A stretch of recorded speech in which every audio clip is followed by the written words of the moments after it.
Шаноўныя слухачы, у гэтым выпуску узгадаем яркага пісьменніка і цудоўнага чалавека Пятра Васючэнку разам з ягонымі блізкімі людзьмі.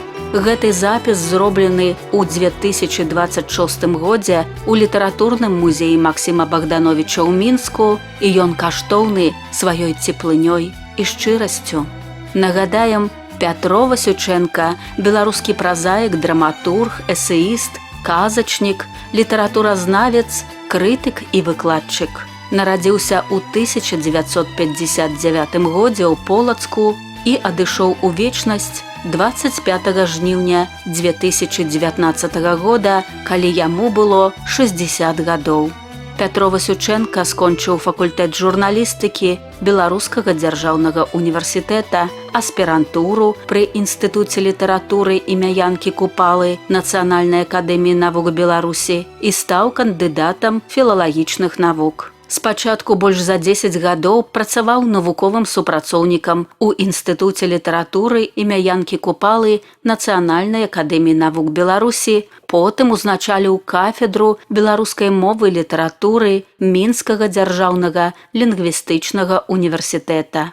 Працяглы час жыцця аддаў працы на факультэце журналістыкі Беларускага дзяржаўнага універсітэта, выкладаючы беларускую літаратуру і літаратуразнаўчыя дысцыпліны. Аўтар кніг прозы «Белы мурашнік», «Прыгоды паноў Кубліцкага і Заблоцкага», «Прыгоды аднаго губашлёпа», «Жылі-былі паны Кубліцкі ды Заблоцкі», «Адлюстраванне першатвора», «Каляровая затока».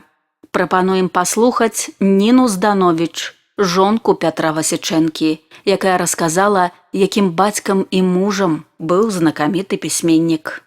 У Пятра маці і бацька. Абодва яны адыгралі вельмі вялікую ролю ў яго выхаванні, устанаўленні як чалавека, як творчай асобы. Маці скончыла Маскоўскі бібліятэчны інстытут, працавала ўсё жыццё ў бібліятэцы ляснога тэхнікума, і той, хто ў 60-х гады вучыўся з навучэнцаў тэхнікума, усе успаміналі такога маленькага хударлявага хлапчука, які перыядычна з-за стала ў бібліятэцы шпацыраваў да сцелажоў і цягнуў са сцелажа кнігу як мага больш тоўстую і прападаў, фактычна гадаваўся ў бібліятэцы, як гаварылі работнікі бібліятэкі. Бацька быў чалавек гераічны і таленавіты.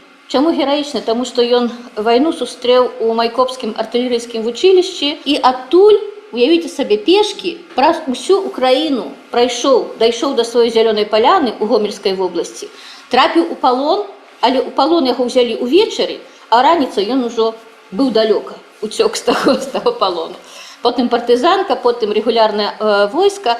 Ён на аснове матацыкла зрабіў машыну. Сканструяваў, зрабіў, і на этой машыне сям'я ездзіла 10 гадоў 10, і потым аддалі яе ў рабочым стане, аддалі сябрам. Дом, у якім нарадзіўся Пятро, у якім ён пражыў да паступлення ва ўніверсітэт, і пасля да 95-го года, пакуль кватэру не атрымалі. На жаль, рубец на сэрцы ў мяне яшчэ адзін, таму што дом 2 гады назад яго знеслі, помач з манастыром Ефрасінеўскім. Вось, і цяпер такая бязлікая спаруда стаіць на месцы сада, дзе пад дрэўцамі быў стол, за якім Пятро любіў працаваць, любіў адпачываць, любіў прыдумляць свае усялякія розныя вершыкі. Ну і маленькі Пятро, канешне, маленькі, як усе маленькія дзеткі.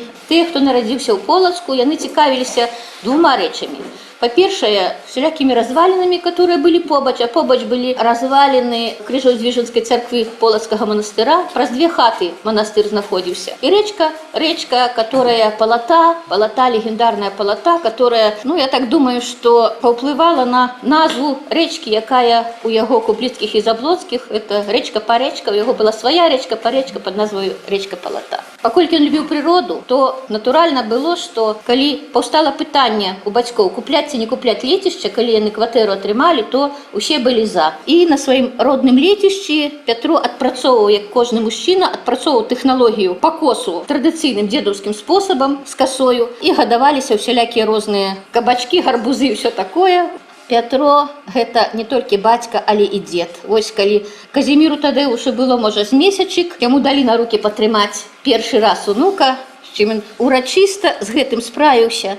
Ось, а пасля любіў і ўнук яго, і ён яго любіў. Но трэба сказаць, што Казімір Тадеуш пайшоў крышачку па сцежцы дзеда, у чым падабенства. Ён таксама кніжнік, як і Пятро быў кніжнікам. Навучыўся чытаць ужо ў 4,5 гады і пачаў кантамінаваць усялякія казкі, што убачыў, што пачуў, і пісаць маленькія такія свае абразкі. Ну, як дзіця 5гадовае, зберагаю ўсе гэтыя лісточкі, на якіх усё было напісана. Пятро застаўся чалавекам, які любіў усё жывое. Таму котка, якую Марылька падабрала на Камароўцы, калі нехта прынёс кацянём і кінуў, назвалі мы яе Богданка, і эта Богданка полюбіла больш за ўсё Пятра. Як толькі ён прыходзіў да хаты, сядаў у сваё крэсла і пачынаў там вобразы нейкія крутіліся ў яго галаве, нешта складаў.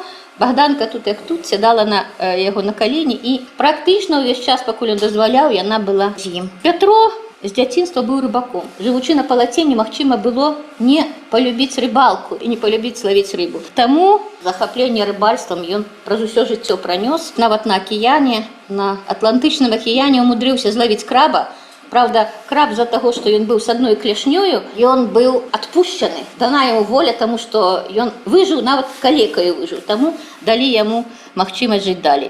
Ну і з задавальненнем дэманструе ён сваю камбалу, которую таксама в Атлантычным акіяне вылавіў. Ну, краба адпусцілі, а камбалу, канечне, з'елі. Пятро, нягледзячы на тое, што яго быў вельмі слабы зрок, ён прагнуў пазнаваць жыццё.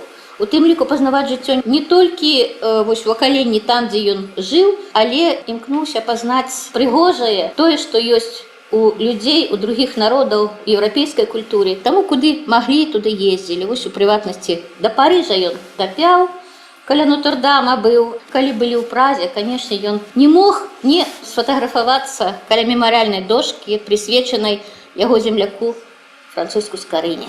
А вось у Лондан мара была блакітная, пахадзіць па вуліцах Лондона, з'ездзіць у Ватыкан да свайго нябеснага апекуна святога Пятра, ну, это не атрымалася. Але я говорю, ёсць Сімеон Полацкі і ёсць Пятро Полацкі, таму што адзін са сваіх твораў ён так і падпісаў Пятро Полацкі. І Пятро з задавальненнем ездзіў, хадзіў, сустракаўся з чытачамі ў розных населеных пунктах. Дзякуючы Полацка-Лепельскай суполцы ездзілі па розных населеных пунктах у школах, сустракаліся з людзьмі, па вёсках ездзілі. З Сергеем Кавалёвым Пятро Васюченко першы раз напісаў п'есу. П'есу па першай кніжачцы «Прыгоды паноў Кубліцкага і Заблоцкага». І з гэтага пайшло. Драматургія таксама яго захапіла. Ну і адпачывалі. Калі былі моманты спаткання з сябрамі, то заўсёды сустракаліся ў такой нефармальнай абстаноўцы на летішчах недзе, у паходах і гэтак далей. Працаваў ён, як і ўсе творчыя людзі, працаваў і дома, і на рабоце. Адзін пакой у нашым трохпакаёвай кватэры наша цалкам заняты кнігамі. Да сёй пары ўсе сцены ў сцелажах. І што пачала маці, таму што як бібліятэкар яна апантаная была чытальніца, і ён таксама. Таму любімае месца працы гэта ў цішыні сваёй міні-бібліятэкі. А пасля ўжо, калі пайшоў у 97-м годзе працаваць загадчыкам кафедры беларускай мовы і літаратуры, то стварыў ён з калектывам кафедральным, яны стварылі Цэнтр беларускай мовы і культуры. Яшчэ адно месца, дзе Пятро адпачываў душою і дзе збіраліся студэнты, дзе праводзіліся творчыя сустрэчы. Як сказаў Пятро, калі бралі ў яго адно інтэрв'ю пасля 50-годдзя яго, што б вы рабілі, калі б у вас быў вольны час? Што б вы хацелі рабіць? Ён сказаў, я б пісаў і пісаў. Што змог, тое напісаў, не ўсё атрымалася, але хочацца думаць, што тое, што напісалася, яшчэ з таго, што надрукавалася, можа быць, яшчэ будзе магчымасць надрукаваць тое, што асталося ў рукапісах. Таму што ёсць што друкаваць. У сваіх творах ён захаваў, ён рэанімаваў ці папулярызаваў увесь час традыцыйную культуру, нашу міфалогію, нашу гісторыю. І магу сказаць, што калі сустракалі мы студэнтаў, яго студэнтаў, праз 5, праз 10 гадоў, на вуліцах горада свет цесны, то было бачна, што памятаюць яго як выкладчыка, як казаў Пятро, я, відаць, недарэмна пражыў сваё жыццё, таму што многіх павярнуў тварам да беларушчыны. Вось такія яго словы. Цёпла ўзгадвае Пятра Васючэнку і ягоны сябра, журналіст, паэт, публіцыст, заслужаны дзеяч культуры Рэспублікі Беларусь Навум Гальпяровіч. Ведаеце, я старэйшы за Пятра, я старэйшы за яго. І ён мяне заўсёды называў ты старэйшы. І ён апошнім часам мяне зваў Навум Яковлевич. Ён так вот і кніжкі мне падпісваў Навуму Яковлевичу. Напэўна, так сталася, што па стажы, па сваім, я ведаю яго больш за ўсіх. І не просто ведаю, а вот мы, так сказать, былі разам побач першы раз у Полацкай газеце, дзе я працаваў карэктарам завода шкловалакна, не паступіўшы в універсітэт, пайшоў грузчыкам мяне взялі, а потым пазвалі карэктарам, так трапіў я в газету. І прыехаў Іван Стадольнік, быў такі пісьменнік, і паколькі я першыя вершыкі пісаў, мне рэдактар сказаў, вот вы з Іванам будзеце займацца літаб'яднаннем. І вот заходзіць на літаб'яднанне хлопчык з заплечнікам тады, значит, у акулярах вялікі, і з мамай за руку. І мама кажа, вот гэта мой сын Петя, который піша, так сказать, вершыкі, может быть, вы послухаете? Ну, давай, Петя. І Петя, значит, пачаў чытаць вершыкі на рускай мове, ну, такія складныя вершыкі. Ну, ладно, вы пакіньце, кажа Іван Стадольнік, вы пакіньце, мы вам патэлефануем, мы вас запросім яшчэ, Петю аднаго, может быть, запросім, што з мамай ён будзе хадзіць. І потым Петя пайшоў, і ён кажа, слухай, гэта, напэўна, ён спісаў аднекуль, гэта не можа быць, хлопчык такі так складна напісаў, давай мы яму дадзім заданне. Вот он придем, мы ему дадим задание. Про зайчика написать, про медведика написать. Пришел Петро, дали ему задание, и он на завтра приносит верши и про медведика, и про зайчика. И вот тады упершыню вот узникло такое вот знакомство с будучым классиком. Сапраўды, это классик, это живая энциклопедия, это увогуле про его удел у нашем литературном процессе, у нашем житті, у нашей культуры, конечно, можно говорить без конца. Но тем не меньше, оказывается, потом я иду, это лясный техникум, мама працует там у лясным техникуме библиотекаром, и вот от Спаса Ефросиньевского монастыря, вот Нина Ивановна казала, у них был дом метров 60 от брамы Спаса Ефросиньевского монастыря. А я жил еще туды, ну, метров на 60. То есть нас отделяло метров 120 с Петром Васюченко. И я бачу, что этот хлопчик с заплечником, у великих окулярах, ну, типовый ботаник, так сказать, вот такой вундеркинд, ходить у школу. У якую он школу ходить? Я писал же это. А он ходит у нашу школу, у 9-ю школу, якую я учился, я заканчивал. Это была непрестижная школа. А там выкладчики лясного техникума, это полоцкая интеллигенция, их детей отдавали в 7-ю школу, в 8-ю школу, замежными мовами. Опять я ходил в 9-ю школу. И я когда теперь сегодня пишу у своем романе про нашу школу, я говорю, что там учился Петро Васюченко. І так склалося. Потім раптом я довідуюся, що Петро поступив на факультет журналістики. Потім думаю, от такий хлопчик, такий, який ж буде журналіст, же повинен такий бути, значить, нахабний, такий, от, так сказати, рухавий. А от такий от викладчик будучи, професор будучи, і він одразу виглядав на будучого професора. І потім так сталося, что он приезжая на практику у Полоцкую газету. Петро Васюченко любил вспоминать. Я это докладно не памятаю, может быть, он это крыху придумал, он крыху мистификатор. И он писал про доярку Краснобаеву. Вот он это рассказывал про доярку Краснобаеву, и я ему правил это ягоный нарис про доярку Краснобаеву. Але потом сталося так, что вот Петро Васюченко поступив в аспірантуру. Петро, значить, знайшов сябе, став навукоўцам, як і планавалася, значить, што гэта вот такі высокаінтэлігентны чалавек. Так сталося, што потым я пачаў чытаць тое, што з'яўлялася ягоныя кніжкі. І кожны раз, калі ён прыязджаў у Полацк, я яшчэ быў у Полацку, мы сустракаліся, так або інакш. І можна про гэта доўга таксама распавядаць, але я скажу, што вот з пэўнага часу, вот я старэйшы яго па ўзросце, які быў кіраўніком ягонай практыкі, стаў лічыць яго сваім настаўнікам, стаў лічыць яго сваім чалавекам, з якім можна параіцца, думку якого треба паслухаць. Мы стварылі так саматужна полацка-глыбоцкую філію, ну, дзеля таго, каб недзе летам бываць. І мы паехалі ў Расонскі раён. І возера Нешчарда, пра гэта ён напісаў. Таварыства з'едзенага цмока. Вот. Что это значит за товариство з'едзенага цмока? Там было такое надворье, там это желтый песочек, там это такое озеро, и там это было, так сказать, стол там такой. И вот как Петя глядел и кажет, а вот это цмок, вот мы съели цмока.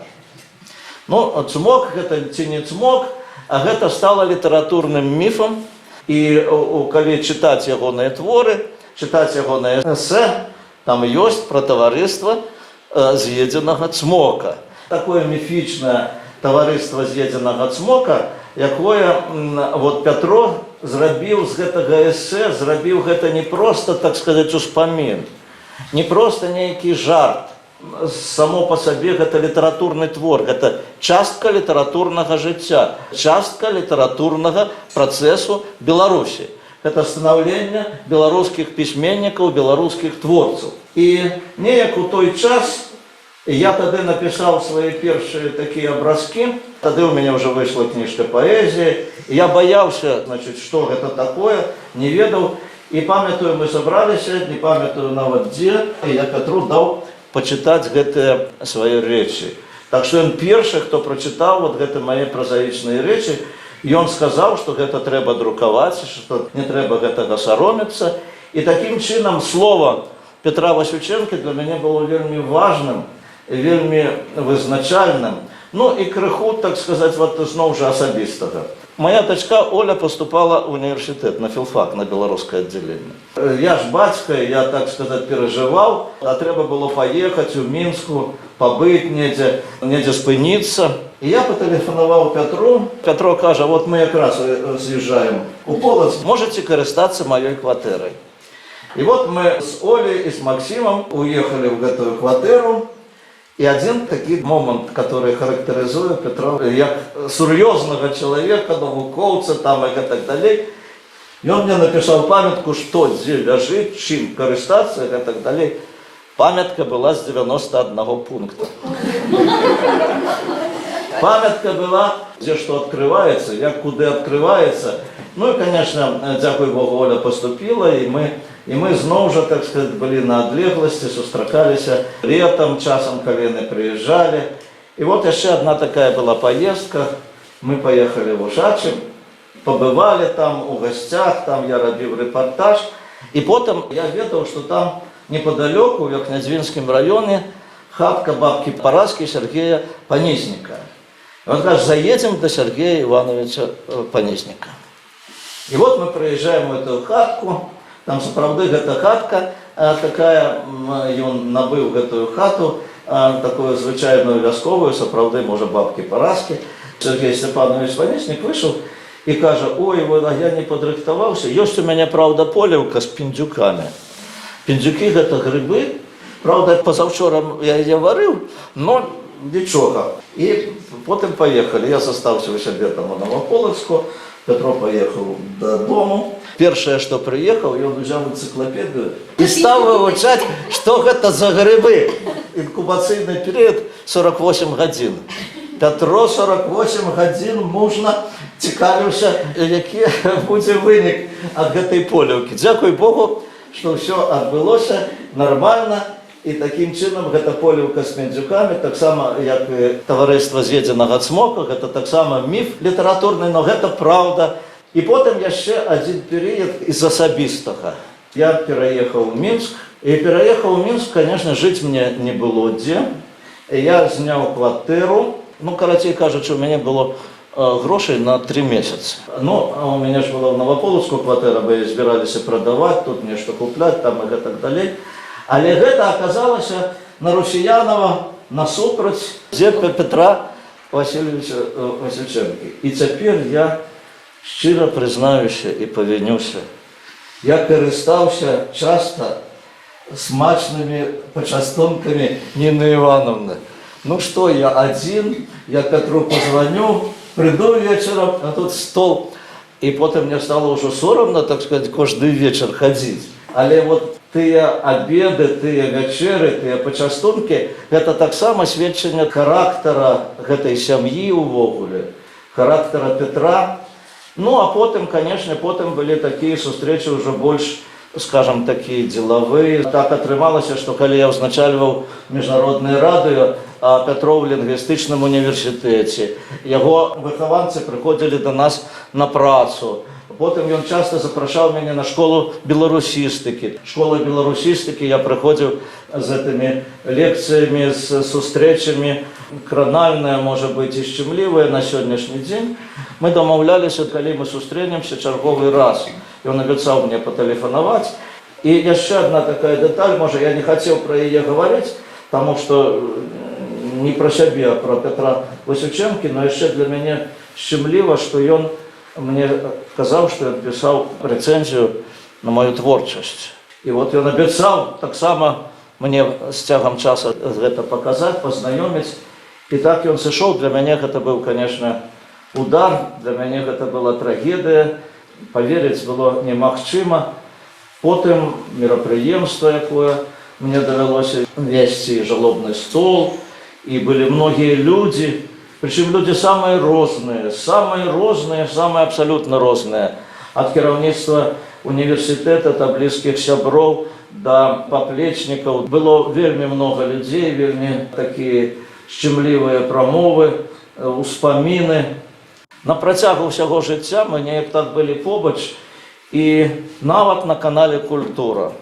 Калі я вот сёння рыхтую многія матэрыялы, я часто знаходжу запісы з голасам Петра Васючэнкі. Ён расказваў пра беларускую літаратуру. Ён застаўся журналістам, ужо такім літаратурным асветнікам. І, конечно, на канале «Культура» Петра Васючэнка ведалі, любілі. І любілі на радыё ўвогуле. І, конечно, калі яго не стала, Галіна Васильевна Шаблінская арганізоўвала сустрэчы тых, хто мог пра Петра расказаць. А Пятро, вот я калі толькі пералічыць, дзіцячы пісьменнік, навуковец, журналіст, асветнік, педагог, выкладчык, як вот у гэтым чалавеку столькі змяшчалася, і як гэта было неабходна нам усім. Вы ведаеце, яшчэ одна рыса Петра Васючэнкі была такая, што ён быў надзвычай спакойны і разважлівы, і розныя людзі, розныя думкі.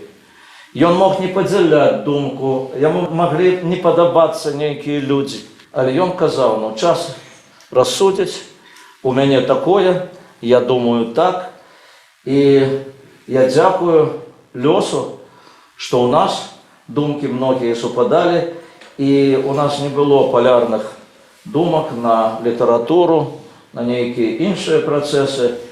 І наколькі ён глыбока разумеў літаратурны працэс, наколькі ён глыбока асэнсоўваў тое, што адбываецца, наколькі ён быў глыбокім філосафам, вядоўцам па жыцці, я хацеў бы сказаць Ніне Івановне вялікі дзякуй, таму што гэта настолькі была блізкі чалавек Пятру. Яна была і жонка, і сястра, і мама адначасова. Таму што, нягледзячы на тое, што ён такі разумны, скрупулёзны, з 91 пункт, так сказаць, напісаў, але ён быў як дзіця. Вот гэта узважанасць, вот гэта ў гэтай сям'і, вот гэта такая папугайчык ваш, Савка, папугайчык, і вот гэта усюды кнігі, і тут і папугайчык, і это ўсё стварала тую атмасферу сапраўднага беларускага інтэлігента. І калі мы сёння гаворым пра і дынастыі, калі мы гаворым, успамінаем і Максіма Гарэцкага, многіх, так сказаць, тых пачынальнікаў, будзільцаў, якія пачыналі беларускую справу, беларускую інтэлігенцыю, стваралі беларускую інтэлігенцыю, стваралі беларускую думку, то яркай постаццю быў і ёсць Пятро Васючэнка. Калі я гавару пра Полацак, я гавару, што я нарадзіўся насупраць Сафійскага сабора, а жыў каля Спаса-Ефрасінеўскага манастыра. І я магу яшчэ дадаць тое, что жил на одной улице с Петром Васюченко.